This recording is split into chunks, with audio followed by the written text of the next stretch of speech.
10 মহাবিদ্যা এখানে মা কামাখ্যা মন্দিরে যারা যেতে পারছো না তারা এখানে এসেও পুজো দিতে পারো।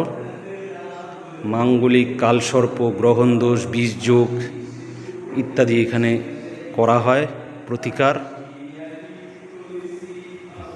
মন ঠান্ডা হয়ে যাবে, একদম সম্পূর্ণ আধ্যাত্মিক নিজেকে মনে হবে। একটু বেল বাজিয়ে দিচ্ছি। সর্ষের তেলের প্রদীপ জ্বলছে, আমি একটু দিয়ে দিলাম। ওম নমঃ শিবায়, ওম নমঃ শিবায়, ওম নমঃ শিবায়।